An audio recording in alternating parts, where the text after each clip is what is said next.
রাস্তায় speed breaker ও ব্যারিকেডের দাবিতে পথ অবরোধ করে বিক্ষোভ স্থানীয়দের। পূর্ব মেদিনীপুর জেলার এগরা 2 নম্বর ব্লকের গৌড়পাহাড়ি বাস স্ট্যান্ডে পথ অবরোধ করে বিক্ষোভ দেখালেন স্থানীয়রা। প্রসঙ্গত, কয়েকদিন আগে এই জায়গায় বাইক এবং বাসের মুখোমুখি সংঘর্ষে মৃত্যু হয়েছিল বাইক আরোহীর। পুলিশের পক্ষ থেকে বলা হয় ব্যারিকেড এবং স্পিড ব্রেকার তৈরি করা হবে, কিন্তু দীর্ঘদিন কেটে যাওয়ার পরেও কাজ হয়নি বলে দাবি স্থানীয়দের। তারই প্রতিবাদে রাস্তা অবরোধ করে বিক্ষোভ দেখান স্থানীয়রা। প্রায় 1 ঘন্টা পথ অবরোধ করে রাখেন এলাকাবাসীরা, ফলে ব্যাপক যানজটের সৃষ্টি হয়।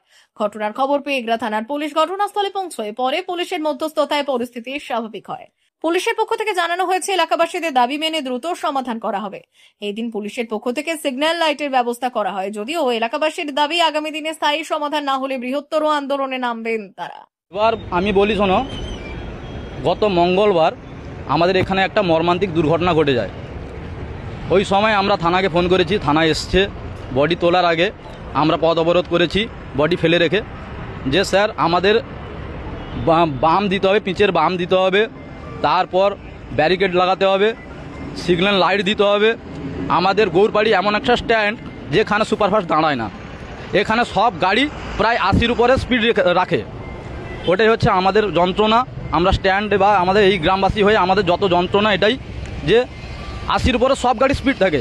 এবার এই আমাদের গৌড়পাড়ির পাশে 100 মিটারের মধ্যে আমাদের একটা স্কুল আছে, বাচ্চারা পারাপার করে। ওই জন্য আমরা প্রশাসনের কাছে বলেছি যে আমাদের এই ব্যারিকেড দিতে হবে, বাম দিতে হবে এবং লাইটের সিগন্যাল দিতে হবে। থানা বডি তোলার আগে আমাদের আশ্বাস দিলেন যে সবটাই করে দিব, আমাদের 3 দিন সময় দিন, আমরা করে দিব।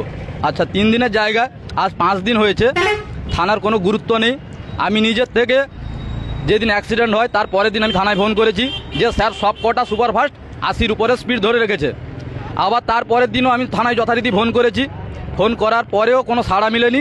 এখানে সিভিক ছিল, আমি সিভিককে ফোনটা দিয়েছি, সাড়া মেলেনি। তখন আমরা ব্রেঞ্চ ফেলে পথ অবরোধ করছি যে যাতে আমাদের সুরাহ, আমাদের গৌড়পাড়িবাসী, আমরা পথচারী যারা সবাই থাকুক না কেন, তারা যাতে সুরাহভাবে যেতে পারে, আসতে পারে, এই দুর্ঘটনা না ঘটে।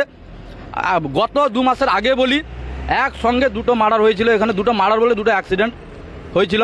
সেখানেও স্যার প্রতিশ্রুতি দিয়ে গিয়েছিলেন এটা করে দিব, সেটা করে দিব, কিন্তু কিছু হয়নি। ওই জন্য আমাদের আজকে এই পথ অবরোধ। পুলিশের প্রতি আস্থা নেই, এটাই বলতে চাইছেন? হ্যাঁ, 5 দিন হলো, আজকে কোনো আস্থা নেই। তো এই এক্ষুনি দেখলাম যে ব্যারিকেড 2টো এলো, আর আমাদের সোসাইটির একটা ব্যারিকেড ছিল, 3টা লাগিয়েছি। তারপরে কি করে প্রশাসন এসছে, প্রশাসন আবার বলছে যে কালকে বাম করে দিবে, পরশুদিন বাম করে দিবে। কি হোক, তারপর যদি না হয় তাহলে আমরা আবার পথ অবরোধে নামবো। বাম যদি না করে দেয়, আপনারা যে দাবিগুলো বলছেন সেই দাবিগুলো যদি পুরো না হয়, আপনারা কি করবেন? আমরা আবার পথ অবরোধ করবো, প্রশাসনকে জানাবো।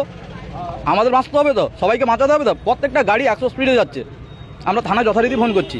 আপনার নাম? কালীশঙ্কর বর, বাড়ি উত্তর তাজপুর। অমর অটোমোবাইল এখন আপনার প্রিয় শহর দাঁতনে। ইয়ামাহা কোম্পানির সমস্ত ধরনের মোটর বাইক নিতে আজই চলে আসুন অমর অটোমোবাইলে। আমাদের ঠিকানা দাঁতন কালীচর্দি হাট, দাঁতন হাসপাতালের কাছে। আমাদের এখানে পাবেন ইয়ামাহা কোম্পানির সমস্ত রকমের মোটর বাইক। প্রতিটি মোটর বাইক কেনাকাটার উপর থাকছে বিশেষ ছাড়। আমাদের ওপর একটি শাখা রয়েছে খাকুরদা ধনেশ্বরপুরে। মোটর বাইক কিনতে আজই চলে আসুন অমর অটোমোবাইলে। যোগাযোগ 9547232150 অথবা 6296512188। সোনার অলংকার মানে আভিজাত্যের অহংকার, চির বিশ্বস্ত, চির নতুন। বেলদার নবতম Tanushree hallmark jewellery house, Belda main road, Punjab ব্যাংকের বিপরীতে, যা আপনাদের সেবায় নিয়োজিত। আপনি এখানে পাবেন 100% সোনা, রূপো ও ডায়মন্ড জুয়েলারির আধুনিক নিত্য নতুন ডিজাইনের সমস্ত গহনা। সব পছন্দের সেরা কালেকশনের গহনা পাওয়া যায়। Tanushree hallmark jewellery house, Belda main road, Punjab ব্যাংকের বিপরীতে। যোগাযোগ 9999339860 অথবা 9999349860। বিশেষ দ্রষ্টব্য, আমাদের এখানে গহনার মজুরিতে 10% ছাড় দেওয়া হয় এবং পুরনো হলমার্ক সোনার পরিবর্তে নতুন গহনা কেনার সময় কোনো খাত বাদ দেওয়া হয় না। Tanushree hallmark jewellery house, Belda main road, Punjab ব্যাংকের বিপরীতে।